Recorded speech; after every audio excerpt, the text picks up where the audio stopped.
Welcome to the Bleep Bulimia podcast with guest Mss François, dynamic entertainer, writer, author, and game-changing trendsetter. Hi, everyone. I am Lorianne. I am the host of Bleep Bulimia. Today, I am so pleased to have Mss François. She's dynamic entertainer, writer, author, and game-changing trendsetter. I have her on here because I believe, like I was saying in some of my other episodes, we all need to laugh, and this lady makes me laugh. So thank you so much for being here.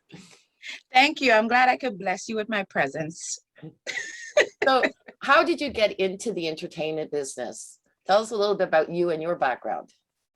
So I always like to mention that I'm from Trinidad and Tobago because I like to shout out my country. Yes, Trinidad and Tobago, right? So I'm from the islands and technically Caribbean people have entertainment in their bones, right? But me coming to America, trying to transition, it's not always hard. Any immigrant can attest to this. You have many downs before you have ups. But I like to say how I got even here is honestly whatever trauma or issues I've been through with relationships and the pain and, the sadness, you know all about that, right, Luan? I think I took all of that and transmitted it into me doing some kind of entertainment. For me, it was comedy, it was stand-up comedy, it was doing speeches in reference to relationships, and mostly it's just not being able to find a man, or I like to say now, he obviously not looking for me yet, or some people say maybe he's not even born yet, so honestly, it's just taking my pain and made it in my purpose and having fun with it. That's wonderful. And I do find that a lot of comedy, it does take the pain and makes it into fun. And when it's when you see comedians on stage, it's because they're traumatized, okay? Them is the one that need the most therapy. So don't let nobody fool you.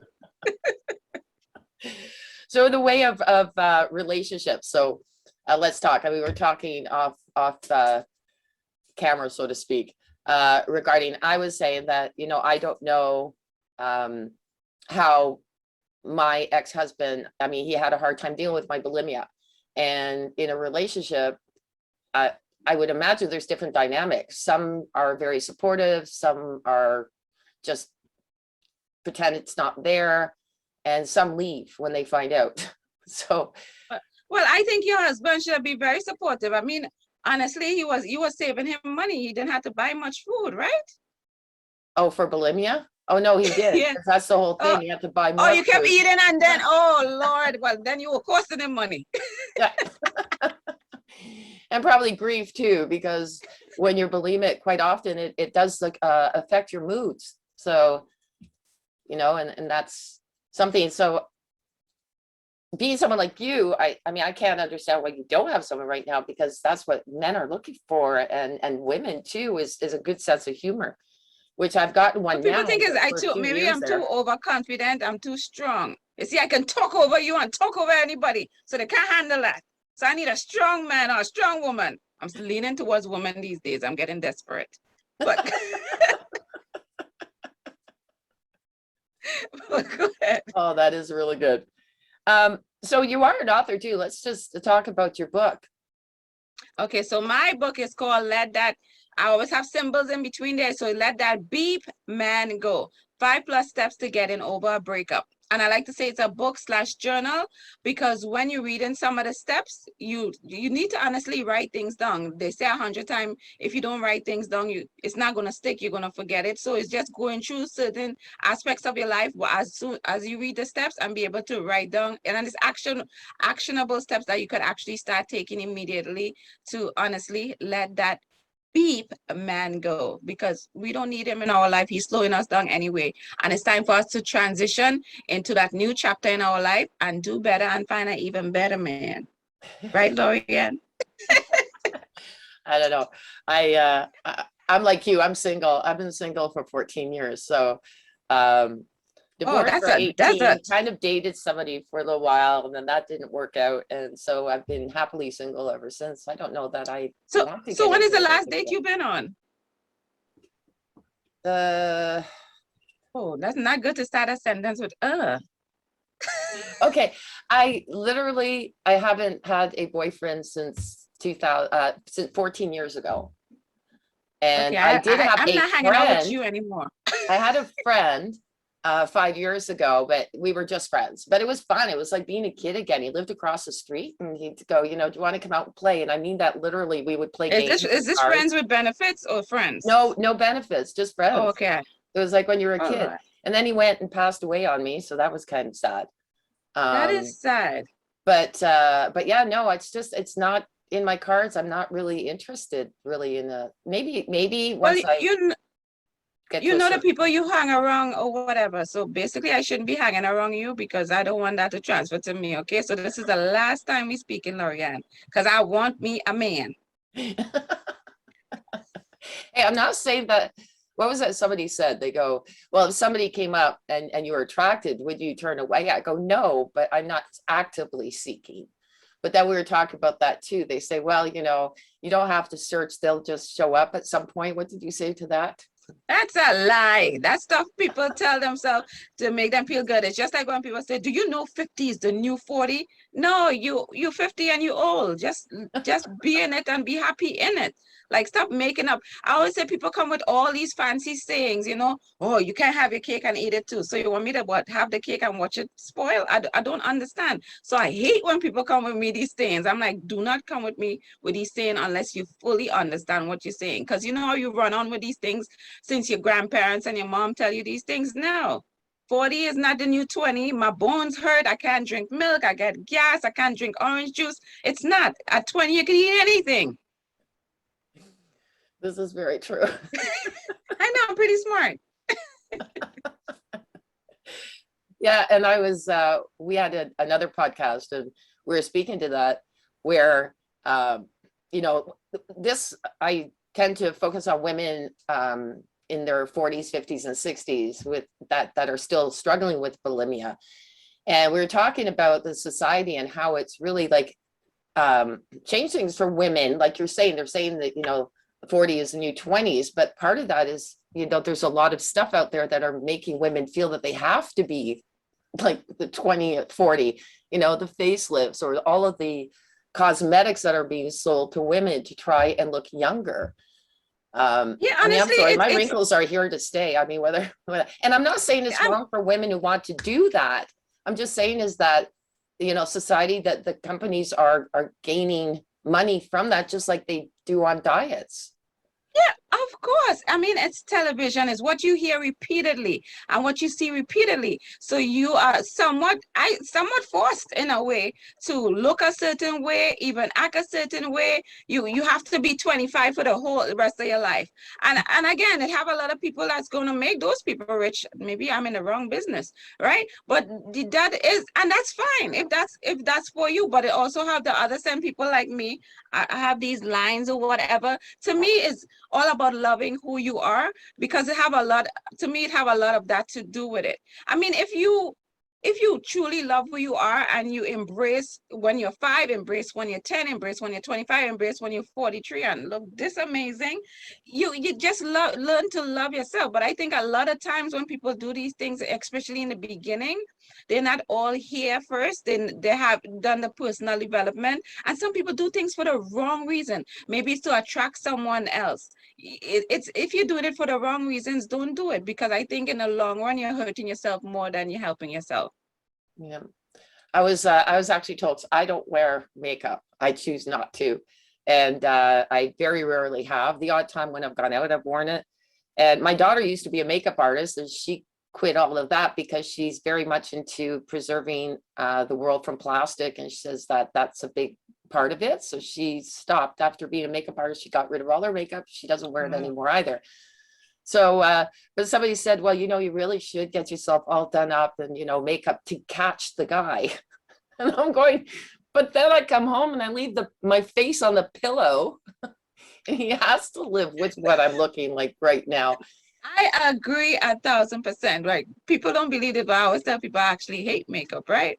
But I think it's just part of my persona. But when I go to work every day, 5 days out of the week, I never have makeup on, right? So, but the reason I do it also for myself is I said when I do go out to a nice fancy party, I put on a gown and I put on a makeup, you're like, bam! I don't want to walk in and look the same way every day, 24 hours a day. That's not, well, that's not exciting. Plus, it's the same thing. When you put on your pajamas, you feel one way. When you put on that nice fancy dress, that extra something, you feel all special, you feel dynamic, you feel amazing. So that's the same thing. I think it works with makeup. Some people live in it 24 hours a day. Me, I wouldn't suggest that because I've seen some people without the makeup. Ooh, child. I was like, oh no, your man should leave you. And I'm not That's like saying it's, trapping people. and I'm not saying it's wrong. I think, I mean, I've seen women and it's beautiful how they do their makeup and everything. But I'm saying for me, I wouldn't do it just to catch a guy. If I do it, it's for me. For me, when I'm going out, like you Yeah, said, to put the gown, put my makeup on. That's not to go and find a man. Although I don't know, in your no, case, it probably exactly. is, though, isn't it? No, for me, I could catch a man anyway. It doesn't really matter. Like I'm amazing. I'm sorry. And honestly, I do like when a guy does hit on me when like this morning I went running. Like it's nicer when he hits on me and I just look the worst. Or you go into the laundromat at the grocery store. Like if he's seen you at the worst, just imagine when he see you all dolled up. That's kind of exciting to me, you know? Exactly. So Exactly. that I totally agree with that. And then, yeah, when they see you dolled up, it's like, whoa, they're like, I that's didn't my know. girl. Instead of, oh, that's my girl. No, and like I said, it's something for everyone. This is my choice not to wear it, but I just found it funny that it seemed like, yeah, the only way you're going to get a man is if you put makeup on him. Going, well, then I just don't want it. I think I did actually one of those videos talking about that on TikTok. Yeah. It's like, And I would say to each his own or whatever the case might be. But to me, just to me, it has a lot to do with you on the inside yeah. before you could do the extra on the outside, you know? So that would be, and you being a relationship expert, that would be a big part of, I would imagine, is that if somebody is going to get into a relationship, you have to be comfortable with yourself and love yourself. Because the relationship Gil, with yourself, I think, is the most important. but this is what I'm saying, Gil. I've Yeah. been loving myself for so long. And again, I always like when people say relationship expert, I'm like, get it right, you know. I ain't a person relationship on staying in a relationship or finding a person. Again, I'm an expert at one at end. I can get you out of that quick with less tears. That's what I'm good at. But like I told someone, there's no shame in my game. Like a lot of women, you know, we independent, we confident. Oh, I don't need no man. I said, what? I said, correct, you don't, but I want one. So you could go all there with your big feminist thing and woman run the world, but you by yourself. You know, to each his own. I need a man to hold me, make me feel, you know, feminine and soft. Look, I need me a man, okay? So I love myself. So now I want a man to love me as much as I love me. Oh my, that's a lot of love. I love that. I love. So, so we have your book, and so it says you're a game-changing trendsetter. Do you have a few examples on that front? Yeah, because this is how that came about, right? Basically, anything I do, I just don't do it average. Average is I don't know. So I'm next level. I'm like 120. You put me. I'm an expert also at following through because people always say one thing and they don't follow through. They, you know, they're always saying, yeah, I'm gonna do this. But whatever I decide to put my heart into, my mind into, I just take it to the next level. Like I say I did Toastmasters, right? If you ever watch a Toastmaster speech, sorry, Toastmasters, but some of them speeches is very boring. And everybody just have like, I'm going to speak today and it's everything is so proper or whatever. If you ever watched my winning speech in Toastmaster for New York District 46, right? I just went the next level. And even in the beginning, I had people telling me, oh, that speech is maybe too much, or you can't use this in it. Maybe the crowd might be too white. Like people were telling me a bunch of stuff. Oh, that's too feminine. Like people were saying, and I'm like, I am talking about what I know. I'm being me. I'm always authentically me. I love myself and I love using my accent now. So I came up there and I did my own thing. I'm not gonna follow the follower. I'm going to be a leader in anything that I do. Again, you have me. You lucky you. I'm here right now. I'm lead. I'm running this podcast, right? Exactly, So you are. anything I put me in, I'm going to take it to the next level. I'm going to add that. I think it's wonderful about being authentic and being yourself. Again, going back to the eating disorder, a lot of us, and I know in my case, when I've heard a lot of people have gone through this too, is that they try to reach perfection. they try to be that perfect person, and they get lost, and they lose themselves. And in fact, sometimes even relationships can cause triggers on the eating disorder as well. And I am not saying get out of your relationship, but be aware of that. Strangely enough, it was after I divorced my ex-husband that I overcame my bulimia. I'm not saying That's what I was going to ask you. What was the trigger for you to stem from being bulimic for all those years to just switching and deciding to make that change? Yeah, it was, I just didn't feel that the trigger was there anymore. Like, and I just felt that, and it's I'll take responsibility for it. I always felt that he was controlling and intimidating. He may not have been as much as I saw it to be. And I felt like I had to be a certain way, and I was losing myself. And so it was, in fact, I was warned not to marry him from my first counselor, because it didn't start with him. It was just, I started like the year I met him, but just before that. But she says that he's a trigger, and he may not be the best person to marry. And so I did anyway. I was totally in love with the guy. I mean, that was, somebody And said I psychotic understand love. that. And then you were young and exciting and love, Yeah. and Yeah. So I'm not not too blaming smart. him. I'm not, and I'm not blaming him, but I would say I blame myself for the reactions to it. But the reality is that if you're with somebody and you feel that they are triggering the emotions that cause you to have your bulimia, you really have to look into that, and whether do you stay with them or do you go and get counseling for it. But be aware of it. I really wasn't, although I was told, I was denying it, that red flag. But Right. at the end of it, I went, you know what? It's true. The trigger was gone. And I mean, I won't say that, quitting bulimia was easy. Stopping was easier than the emotions that you have to deal with afterwards, because bulimia, of course, when you're eating, it's like anything else. It numbs your feelings, right? You don't, in your Right. emotions. And So then it was, isn't a part, it becomes a habit, something you're accustomed yeah, doing is not something easily broken, like yeah, any habit, yeah. and did you get support from that from other people or in your family or friends? Or My did sister was anybody a know about very it? big, not really throughout the 30 years that I was, but I did go for help. But it's to find the right person to get the help from. But it's still, the triggers were there when I went home. So I think what really ended up happening was, like I said, is my sister was very supportive. And then Wait, which after, sister? This is a different sister? yeah, it's a different sister. Oh, okay, because I was like, what? I'm about to I fight mean, her. the one that ended up yes, liking my ex-husband too much. That was, yeah. No, not that one. Okay, I got your back, Lorian. I got your back. I was like, what? She trying to act like she love you? No, she trying to be your best sister. I have well, I had three sisters. I now have two. So it was my 2.5. second oldest sister that was there for me, and really, really helpful in those particularly the first 3 months when you're going through emotions. You want to run to the fridge to numb them. So I would call her up, and she was so cool too. She'd go, I understand. And if you do it, don't be hard on yourself. And I'm going, no, you're not allowed. I'm like, you're letting me do it. Well, then I'm not going to do it. It's like that reverse psychology. And that was very helpful. It really, really was. So, but yeah, so then of course, it's been great for me. I've taken some courses. Now I'm a bulimia recovery coach. And so it took See, me you took your pain and made it your purpose. Because while we're going through something, sometimes you really don't know why or how, and you don't even know how if you're gonna get over it.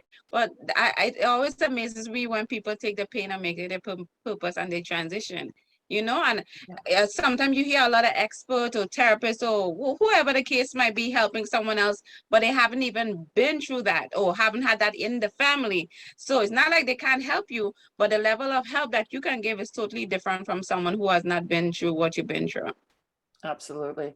And you're right too, because look at you. You were saying that, your traumas moved you into the comedy. So you also did the same thing. Yeah, and it's amazing. It's like you come full circle, well, not a whole circle, because I don't want to come back there. So all right, 180. I made a 180, right? No, And when you look back, like someone always say, connect the dots going backwards. And I do get that now. Because again, when you're going through it, you're like, oh, why me? You're praying, you're frustrated, you don't know what to do with yourself, you're angry, you're on the emotional roller coaster. But sometimes when you get through, you get over that hill or whatever, and you look back, you're like, I get it now.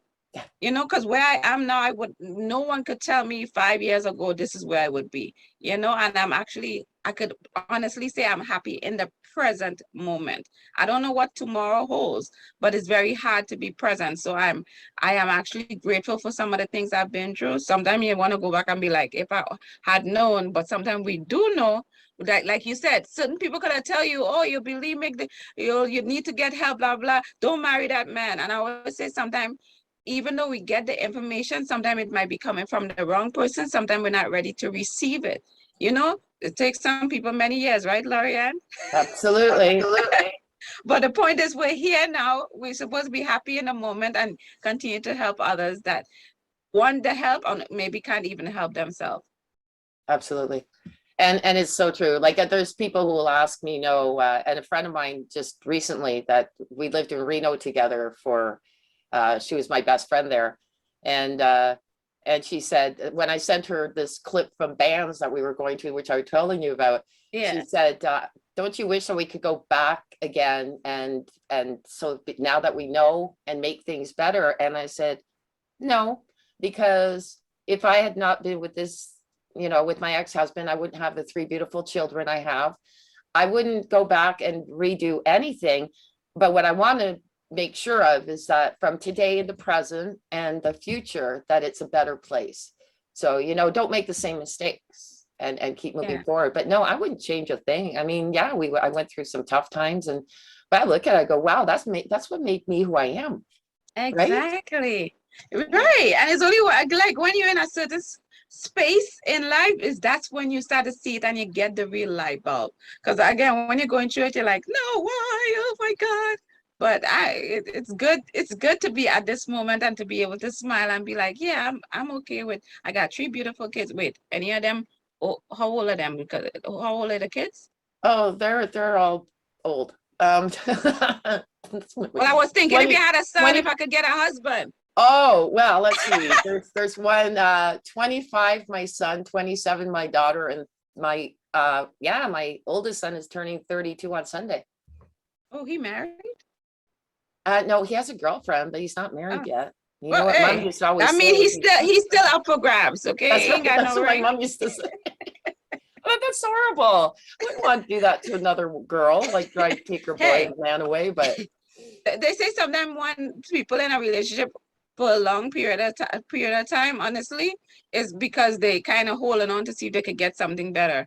And when I do think about it, sometimes that is the truth. Is when you really think about it. Like I was reading this book, they said honestly, it takes someone within a year. Your relationship goes through every 3 months. You have the summer, woo, then the next 3 months fall, things start to fall apart a little. You see the person for who they are. They said by the time you get into winter, it's like you really have some turbulence. Like, is this really the person? Can we communicate? All these things keep going. They said by the time it reaches spring, you should know, is this someone I want to have a long-term relationship with, marry and have kids? This 5-year and 10-year engagement, you just hoping something better comes along. That is the truth. Especially when you get older and you have certain experiences. One thing when you're 16 and 25 and you're still figuring out life. If you 35 and you have figured out something or been through things, something's definitely wrong with you. So any man who is about to date me, because you're watching this right now, right? Within 1 year, honestly, most men know in the first few moments they meet you, like, this is the woman for me. Don't come with me thinking you're gonna date me for 2-3 years, okay? Again, I have my eggs are numbered. So come ready to fertilize and come with the ring. That's a public service announcement. Oh, that is just wonderful. And you're right too, though. Like I'm 58. So, if you were to date for 3 years, well, I personally, I don't want to get married again, but you sit there and you go like, I don't have time. If I don't feel it's the right person, then they're gone. Because I mean, I don't, my time's limited now. I mean, I'm in the last Right. year of my life. It's so you know. sad. We wait so long to see like what it is. TD Jakes say we have 86,400 seconds in a day.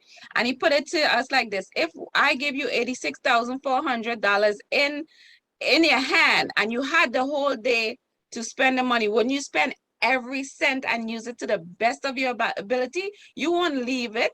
You know, you need to, and because you're going to get the same $86,400 the next day. Because if you don't, you know, so when I see it like that, I was like, hell yeah, every second is important. The older you get, you see how much time is important. Everything else you can lose and get back. Time you cannot get back. So you use it wisely. Absolutely true. Love having you here again. Thank you so much for being here. I appreciate your time totally. And if you can just let our listeners know where they can find you, that'd be great. Well, I make everything easy for everyone. Definitely check out my website. That's www.Mss, that's MSS Francois. If you can't get spell Francois, that's Lorianne issue. She got to make sure she put it in the notes for you guys. Okay. So mssfrancois.com. I'm on every social media outlet, name it. I'm on there. Just check me out, okay? And tell your son I said hi, okay? If he put a ring on it by the end of the year, I'm coming for him, okay? You look like you'll be a nice mother-in-law. Yeah, so we've just started being on TikTok, so it's really nice to actually connect with you on there. I'm having fun with that. So, all right, everyone, thank you for listening, and thank you again, Mss François, for being here as a guest. Take care. Thank you for listening to this episode. Be sure to visit me at bleepbulimia.com.